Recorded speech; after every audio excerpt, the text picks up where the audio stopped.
4 years ago, we came together in this chamber to face an unprecedented budget challenge, a challenge that had been building for decades. Since then, we have cut our annual budget deficit by 2/3, and we are on the doorstep of finally finishing the job. Chicago is thriving, but the fiscal challenges before us are significant.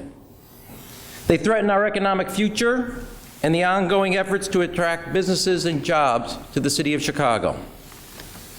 In this budget, I will spell out the steps we must take to balance our annual budget deficit and eliminate the structural deficit once and for all.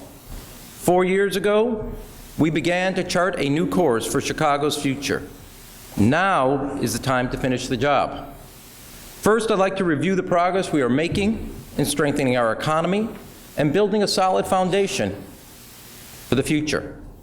Because at the end of the day, what counts is growing the economy, bringing new jobs to Chicago, and making sure that every Chicagoan has an opportunity to succeed. Today, 73,000 Chicagoans are working more than they were in 2011. 73,000 more Chicagoans are working than in 2011. In just 4 years, our unemployment rate has dropped by more than 40%. During the same time, 36 corporations have relocated their national or international headquarters right here in Chicago. And just last week, we officially welcomed Motorola Solutions to the city, bringing around 800 jobs. Our economic growth has not been limited to big businesses or the Central Business District. Just look at the Method Factory in Pullman, Whole Foods retail complex in Englewood, and Mead Electric in the Harlem Industrial Corridor on the southwest side. These are some examples of why Inc. magazine recently named Chicago the second fastest growing city for small businesses and medium-sized businesses, and why multiple studies have put us, the city of Chicago, in the top 6 cities for technology job growth over the past 5 years. We've revamped our city colleges to provide thousands of Chicago graduates with the skills to excel in good jobs in growing sectors from logistics to healthcare and from manufacturing to professional services. Our cultural life is among the most vibrant in the nation, from top-flight music, theater, and dance to world-class museums and leading chefs. We're finally attracting and keeping young families and young people in our city rather than watching them flee for the coast or the suburbs. All of this innovation and energy is also bringing a record number of visitors and millions of dollars and thousands of jobs they contribute to the economy. For the first time in more than a decade, more people and businesses are moving into Chicago than moving out.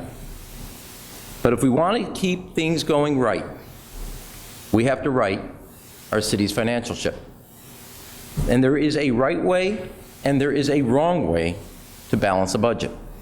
As we continue to grow our economy, create jobs, attract families and businesses to Chicago, our fiscal challenges are blocking our ability to expand opportunities to more of our residents.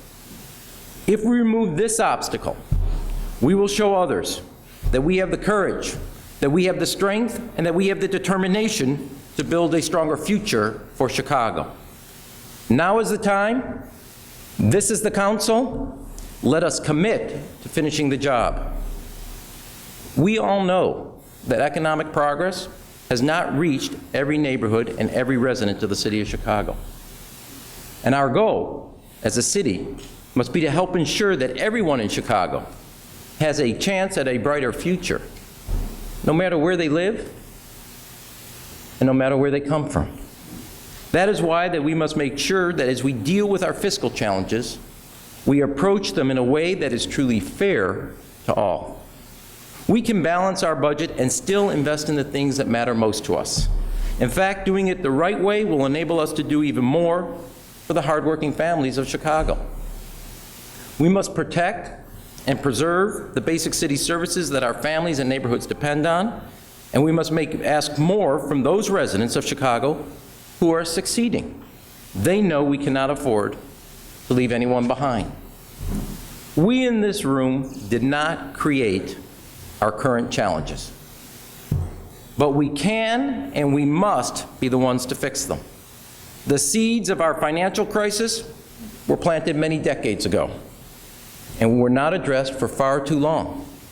4 years ago, we began to chart a new course for Chicago's future by changing the old ways of doing business and finally overcoming the politics that held our city back.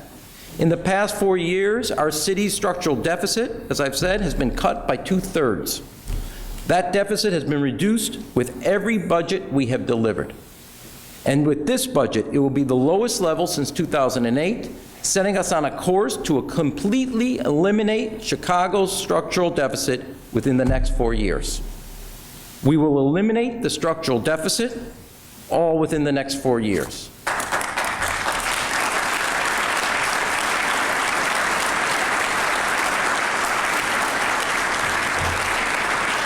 A balanced budget will contribute to a stronger economy.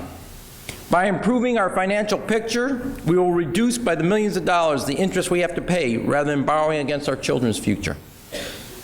It is just like a family with good credit rating, which makes it cheaper and easier to invest in a house, a car, or a college education. We will also use this budget to further phase out all the bad practices that over the years have built up and masked the true financial picture of Chicago. We will not raid the rainy day fund to solve our annual budget challenges. In every budget over the past 4 years, we have added money to the rainy day fund. And in this budget, we will once again contribute another $5 million to the rainy day fund. We'll not cover holes in the budget by selling city assets, as was done in the infamous parking meter deal. We will dramatically reduce the practice known as scoop and toss by nearly half, as I outlined in a speech to the Civic Federation just last April. In this budget, we'll cut it by $100 million, and by 2019, scoop and toss will be tossed out of the budget once and for all. Our budget will finally begin to reflect the true annual cost of operating the city. We will stop the practice of going further into debt to pay for basic costs like new library books, garbage carts, computer software, and settlements and judgments against the city, as was done in past years. We will continue to shrink the bureaucracy and make city government smaller. Today, we have 1,400 fewer positions than we did just 4 years ago.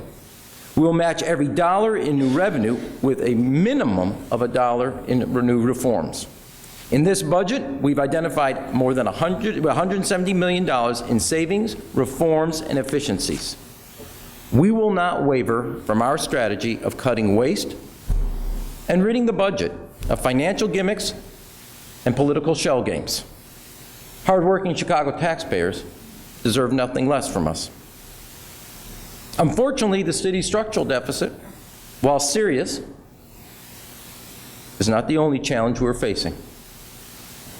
It's not even the biggest. Our greatest financial challenge today is the exploding cost of unpaid pensions. It's a dark cloud that hangs over the rest of our city's finances. The bottom line is that past leaders negotiated a benefit package for city workers without providing the necessary government funding and employee contributions. And for decades, the state permitted and the city funded the bare minimum required. Now the bills come due. We have been consistent on the need to confront our growing pension challenge. Early on, I went to Springfield to testify about the crisis and lay out a specific plan to resolve it.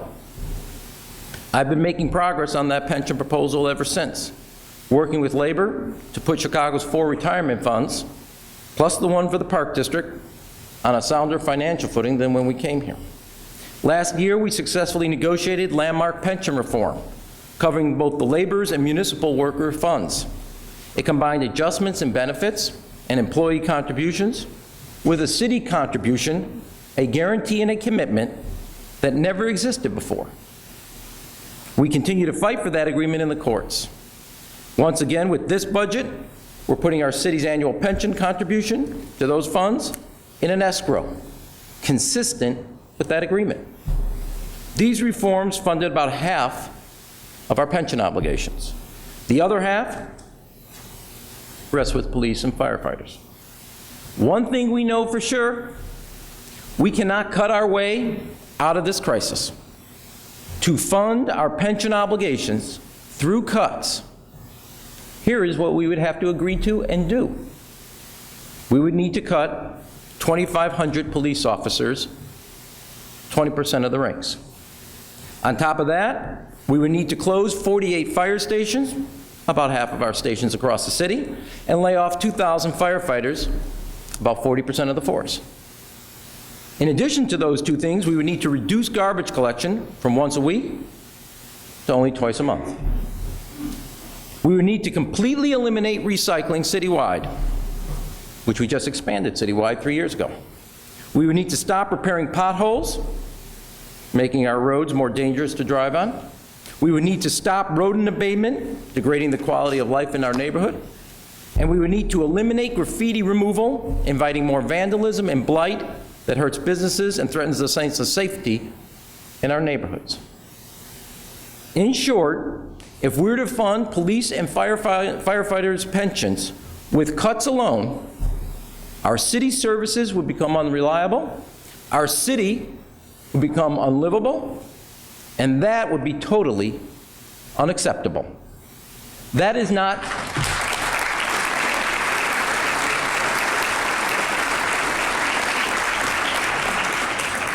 That's not the Chicago we want to raise our children in. And that's clearly not the Chicago we want them to inherit. That is why in this budget contains a city property tax increase, phased in over the next 4 years. Every dollar of that increase is specifically committed to keeping our promise to Chicago's police and firefighters. It will begin with an increase in our payment for this year of $318 million, and then increase by $109 million next year, $53 million in 2017, and $63 million in 2018. This increase will fund our obligations to the police and fire's pension funds and put the city on a stronger and more sustainable path for the first time in decades. Raising property taxes is a last resort. It is why we have never increased them in the last 4 years. But we must solve the pension challenge we inherited, and there are only two options. We can make the damaging cuts that I just outlined and reverse all the hard work and progress that we made. Or we can raise property taxes to meet our obligation to police and firefighters who answer our every call. The bill is due today. With this budget, I am clear about the choice we need to make.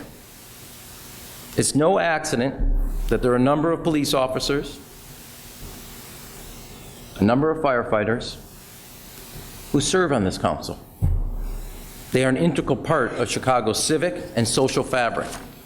Many times over the past 4 years, we've honored our police officers and firefighters right here in this chamber as they sat right there in that box.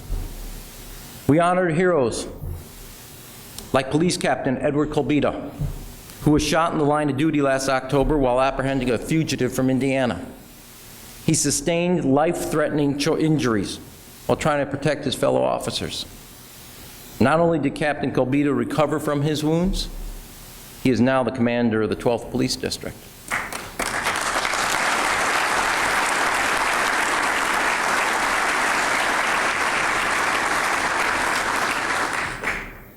We honored heroes like Chicago firefighters Kevin Corley and Antonio Artis, who are also here. Last year, they saved the life of Annette Whitehead, who was trapped in a burning house in West Chatham. They rushed into the building and, working in almost total darkness, brought her to safety with only minor injuries. Every one of us in this chamber, every one of us, spoke in honor of their service and their selflessness. That praise was earned and it was appropriate.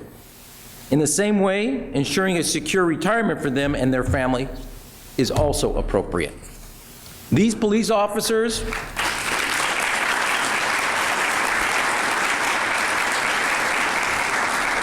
These police officers and firefighters have met their obligation to us. Now, we as a city must meet our obligation to them.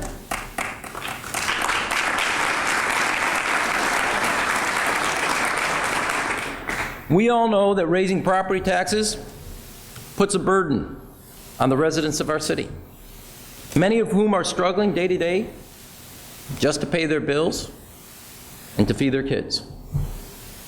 So we must make sure that we are as fair as possible in raising those taxes. That means making sure that the burden is borne by those who can best afford it, not by those on fixed incomes like our seniors or others who are struggling just to get by. That is why we will make this property tax increase progressive by seeking to dramatically expand the homeowners exemption. This will protect Chicagoans who can least afford the additional burden. This would mean that Chicago residents whose homes are valued at $250,000 or less would not pay any additional property tax to secure our police and firefighters' pensions. Instead, the lion's share of the burden will be borne by our thriving central business district and commercial area and by those whose homes exceed $250,000 in value. With an expanded homeowners exemption, about 1 out of every $4 of this property tax increase will come from our central business district. I've already met with Senate President Cullerton and Speaker Madigan, and they both agreed to move this legislation in Springfield. This week, the House will be holding hearings on that legislation, and I hope for quick action. This budget will protect the retirement security of the men and women who protect us, but without further burdening Chicagoans who can least afford it. It is the fairest, it is the most equitable, and the most progressive way to save pensions, keep our economy strong, while asking those who can best afford it to do their part. Passing this budget will meet our obligations from the past, while also investing in our future. And we will make sure that the solution is one that is fair to all. I've said many times that we cannot ask for more revenue from taxpayers without reforming city government and city spending. This budget, like the past 4, stays true to that pledge. In this budget, we have implemented more than $170 million in savings and reforms. After passing this budget, we'll have saved more than $600 million since taking office. We will move to Grid 2.0 to enhance garbage collection, saving $9.5 million. By ending free garbage pickup for multi-unit buildings, we will save an additional $3 million. By putting street sweeping on a grid, another $3 million. Through TIF reforms and shuttering central business district TIFs, we will surplus $113 million. By going after scofflaws, save another $20 million. By working with our partners in labor, we will realize $10 million in health care savings in this budget. And that is on top of the $100 million in previous health care savings, thanks to the reforms of the last 4 years. By outsourcing operations at 311, we'll save taxpayers about $1 million a year. City Clerk Susanna Mendoza improved services and created nearly $5 million in additional revenue for the city by changing the way we sell vehicle stickers.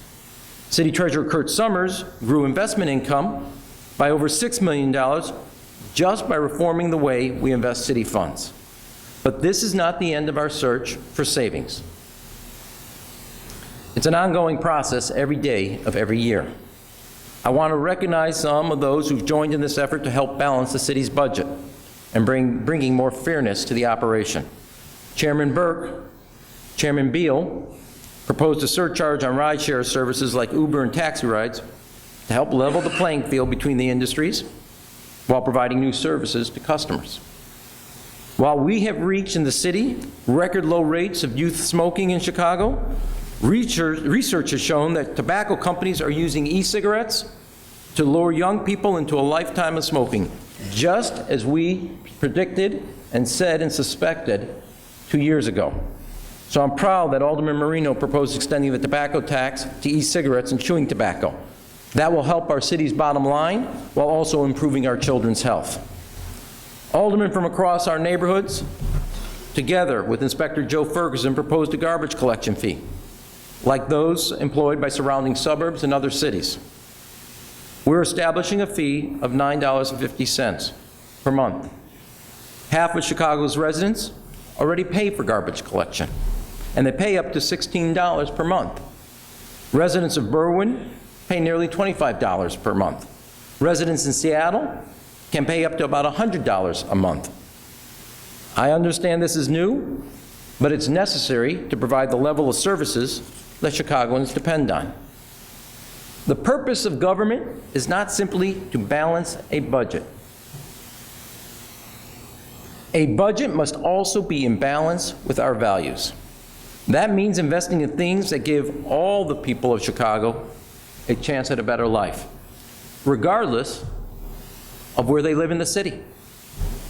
So even as we address our financial challenges from the past, this budget continues to make critical investments to give every Chicagoan, and most importantly our children, a better chance at a better tomorrow.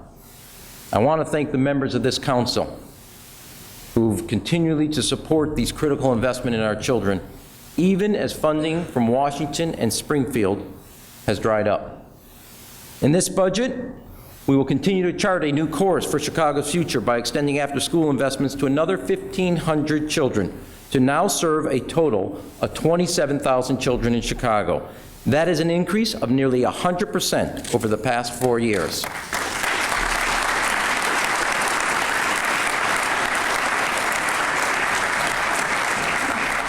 We'll continue to provide free dental care to 115,000 children, free eye exams to 45,000 students, and by using the revenue from the new tax on e-cigarettes, we will now open 5 new school-based healthcare clinics over the next 4 years.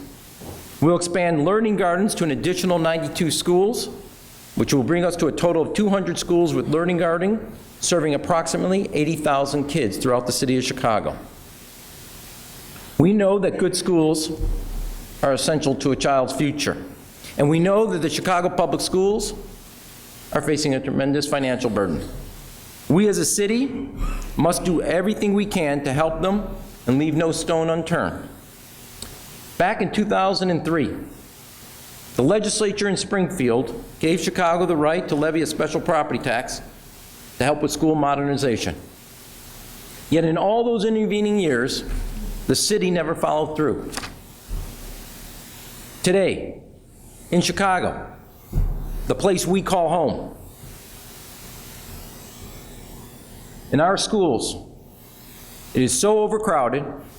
We have classes where children are learning in stairwells, they are learning in hallways, and sometimes even in converted closets. We as a city are better than that.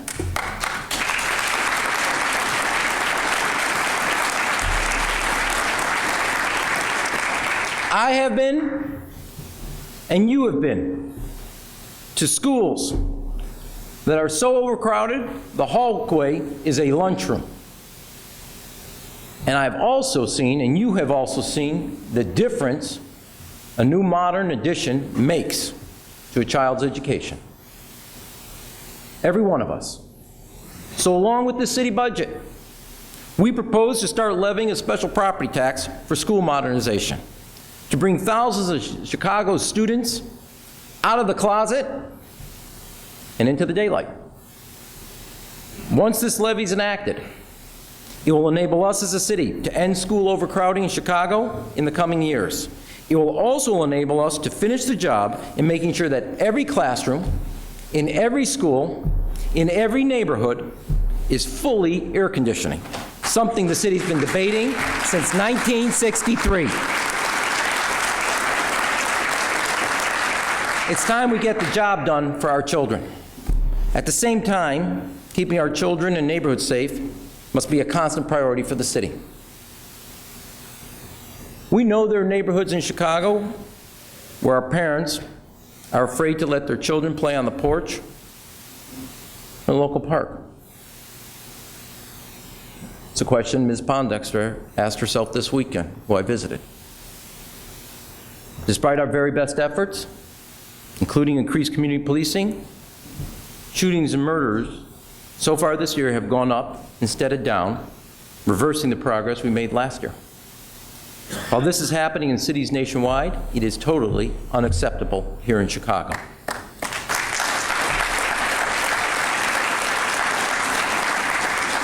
And that is why we are building on our past efforts, moving another 300 officers from behind the desk onto the streets of our neighborhoods. We have asked a simple question: do you need a gun or a badge to do that job? And if the answer has come back no, we're replacing them with civilians and putting them into the neighborhoods to police our streets, which is how they were trained in the very first time. These changes in public safety are part of our ongoing effort to find smarter and better ways to serve the residents of Chicago. Even though we're putting an additional 300 officers on the streets and expanding after-school and summer jobs to record highs, if the state of Illinois does not change our gun laws and also stiffen penalties for repeat gun offenders, we will not bring every neighborhood the safety it deserves.